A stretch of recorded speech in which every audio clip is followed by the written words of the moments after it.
Is your Lenovo ThinkCentre M75 Desktop turning on but never reaching the desktop? This video covers practical troubleshooting, Windows repair, recovery features, and command line solutions to restore a successful startup. A lot of errors pertain to this problem, and we're going to go ahead and jump into what should hopefully be a pretty straightforward process, guys. And we're going to go ahead and jump right into it. First thing I'd recommend doing would be to actually go ahead and boot to the troubleshooting utility on Windows 11. So if you do a hard power off 3 times in a row, Windows should automatically attempt to launch the startup repair utility. And if it doesn't find anything, it will give you the option to select advanced settings, in which case it will take you to a screen that looks like this. Now, if it does not take you to a screen that looks like this, or you're unable to get to that, you can also download the Windows 10 Media Creation Utility, or Windows 11. They probably will make a creation utility for Windows 11 at some point. And it doesn't really matter, you can actually run the Windows 10 utility on Windows 11 as far as I'm aware. And you should be able to run the troubleshooting utilities built in within it. So you just would go ahead and download it to an ISO file and then burn it to a DVD or USB.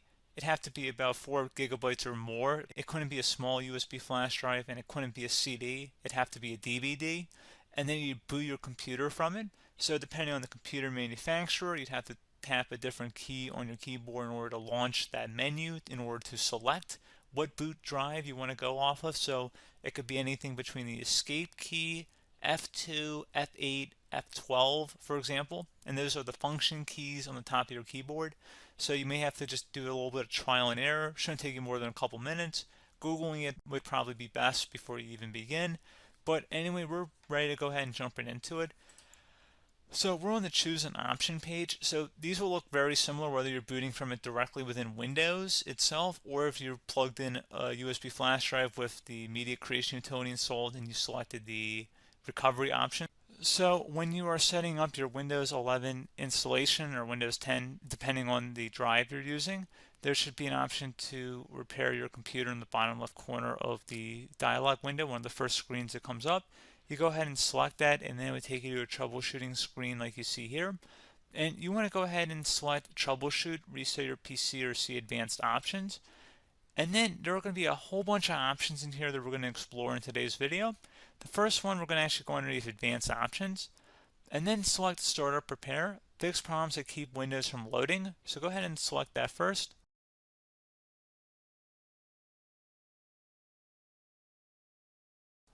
Okay, so you can see it could not repair our PC. That was our first option we could try.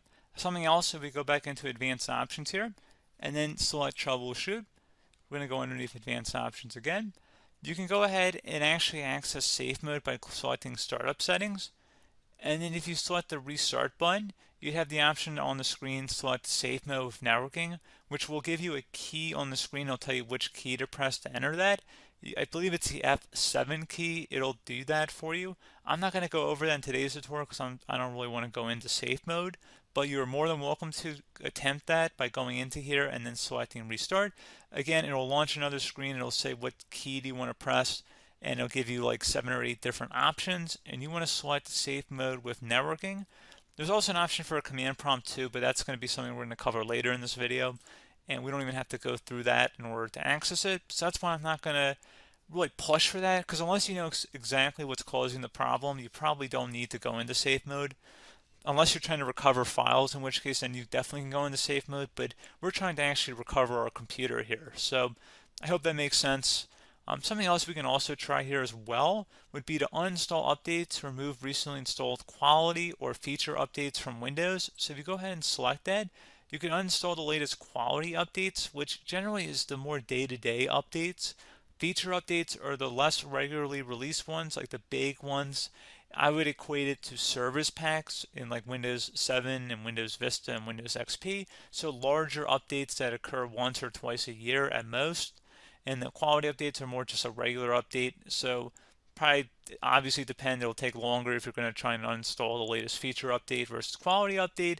And maybe you don't need to go back that far. So just giving you guys a couple pointers with that. Something else you can also look at here, and we're going to jump into the command prompt in a little bit, but you can select System Restore, which will use a restore point recorded on your PC to restore Windows. And this is something I would highly recommend here, guys. So select Next. Assuming you have a restore point saved on your computer, you go ahead and select the most recently created one, and you'll select next, and then you'll select the drive. You shouldn't actually have to select the drive. You can scan for affected programs, but we're going to keep it all default here, and then we're going to select finish. So once started, system restore cannot be interrupted. Do you want to continue? I think we're going to select yes. I don't think we have anything better to do on our computer right now, so just give it a moment here to initialize. It will take a couple minutes to run, obviously depending on how large your hard drive is and how much is saved on the system restore point. So just give it a couple minutes here.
Okay, so you can see the system has been restored successfully.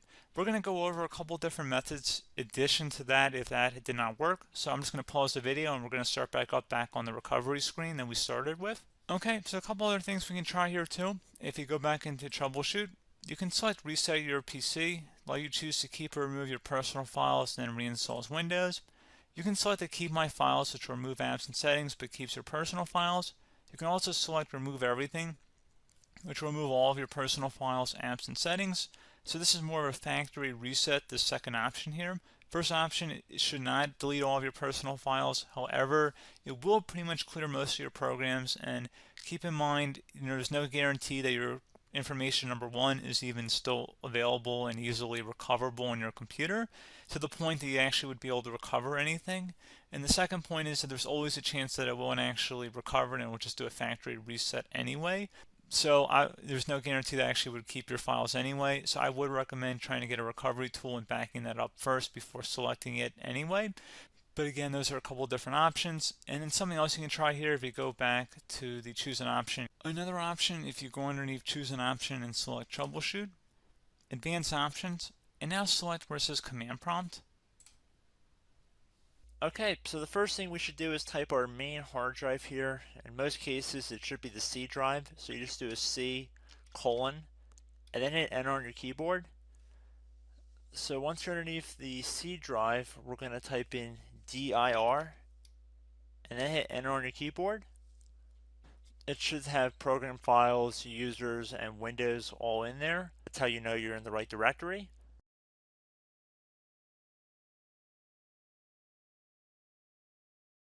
In some cases, it might be the D drive as well, so just keep that in mind.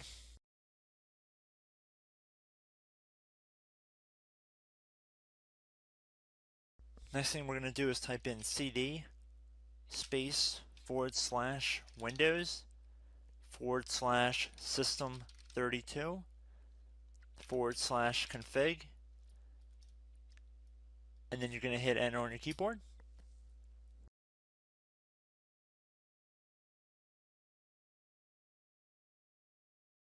So now you're going to type md space backup. If you've seen other tutorials, it might also say to put down md backup. That's because the backup name is pretty common when you want to back something up. So you can name this whatever you want, doesn't have to be backup. So if you've already made a backup folder in the past, you could do backup 1, for example. So once you're done setting the name you want the backup to be called, hit enter on your keyboard again.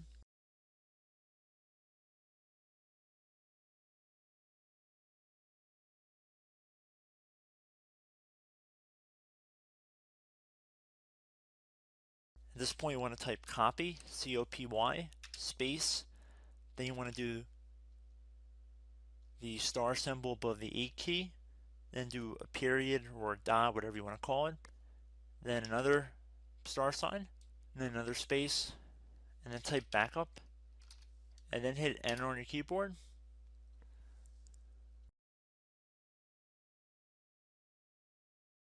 Now you want to type cd reg back, R-E-G-B-A-C-K, and then hit enter on your keyboard. So now that we are under the reg back, so now you want to type dir again, and then hit enter.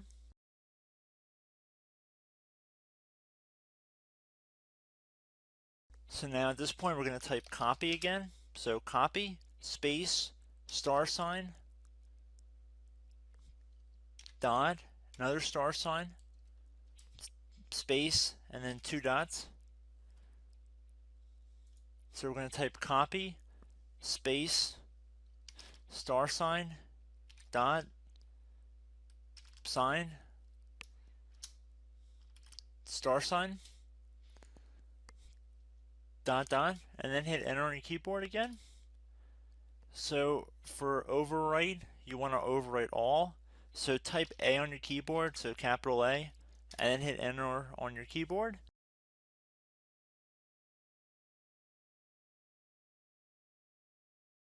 So at this point you should be good to go. You can close out of the command prompt window, and if you accidentally continue to Windows 10 you should be all set.